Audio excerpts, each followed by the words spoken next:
Hi, and welcome back to part 2 of the Sega Game Gear repairs.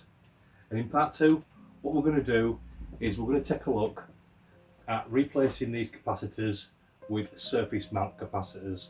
And I've not done this before, and I've not soldered surface mount capacitors before, but we're going to take a look under the scope and see what it looks like after I've done them. So what we're going to do first is we're going to take a look at the board. We know we've got a VA1 up there, and you can see there's only 3 surface mount resistors types. So we've got 100, 10 and 1s, 2 1s, 5 10s and 5 100s that we're going to put in here. And also we're going to do the board as well, which is there. So we're going to replace all them capacitors. We're also going to replace all the capacitors in that power board, just there. They're just through caps, steady stuff. Unfortunately, while I was doing the video, the camera packed in, so I moved it out of the way and I got on with recapping it. But I'm going to go through that and show you that now. So let's get on with that.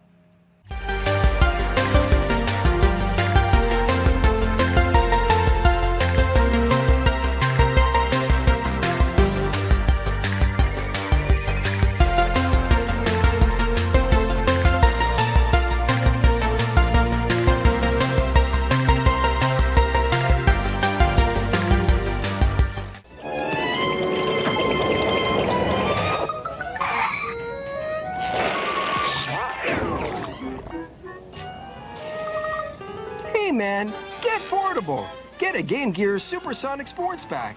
A color portable Game Gear carrying case and 2 hit games, Sonic 2 and World Series Baseball. Wow! You could save 70 bucks! The Game Gear Supersonic Sports Pack. You know who makes it. Coffee? Tea? Right, so here's your power board. So you can not really much to see on that one. We changed this capacitor.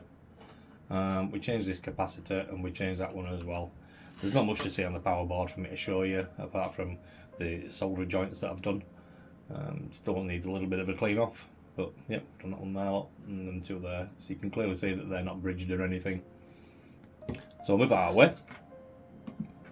So here is our audio board. Now the bottom left cap usually gets it the worst. Let me try and adjust that a little bit for you. Better. So you can see that's soldered on there quite well, but that's normally a really bad one down there for some reason. Everything looked really good and clean. We changed that cap. We've changed that cap. And we changed that cap.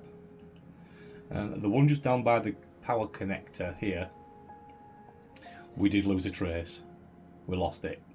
It was no biggie because it only comes up there, around there, through that via and into this chip. So it could just picked up off that trace there and soldered it to there instead. But that's the audio block that's done. As for the Game Gear, so this is the top right corner,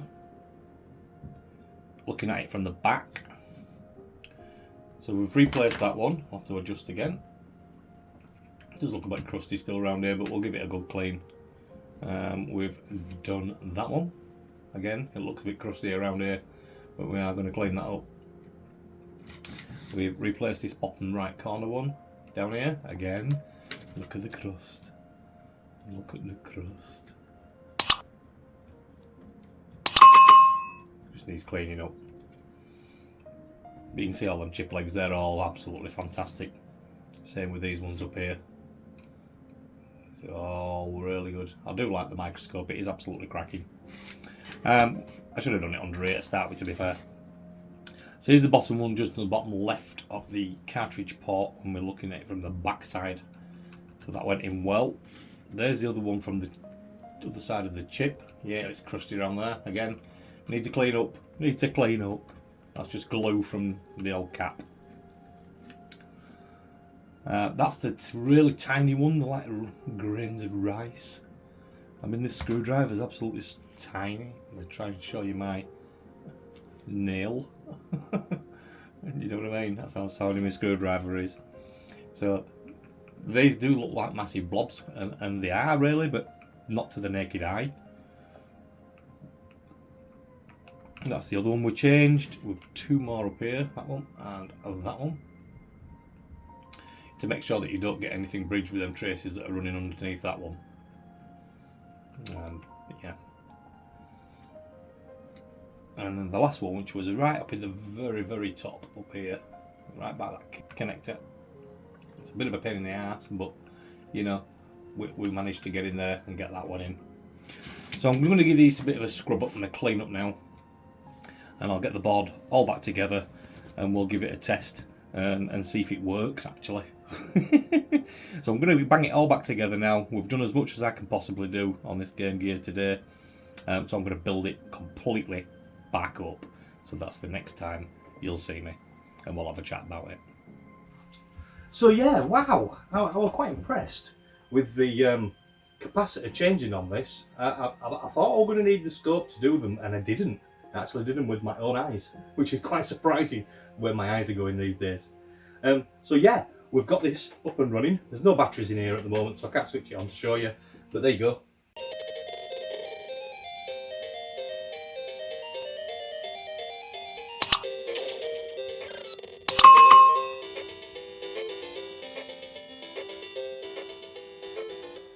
It's up and running, look. There's some good sound out of it. The picture is one of them anyway, where you've got to move it around and you can adjust the brightness on the right side over here and the audio on the top. But the screens wasn't that good anyway. So I mean, if you're going to do one of these and you're going to restore one of these, I would suggest putting the LCD screen in there as well, replacing that. And it's going to transform the Game Gear massively. So that's it this week. Happy New Year. If you've enjoyed the channel, check out the description. The link for this capacitor kit is down there. All the instructions are within that link as well. If you enjoy these videos, don't forget to pop down into the description and see the links to the other guys that's in the Retro Repairers channel.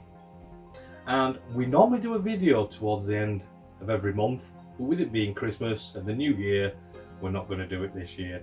So we'll do the video stream with us all on at the end of January. So Happy New Year, guys. We're almost into 24 and we'll see you next year. Bye.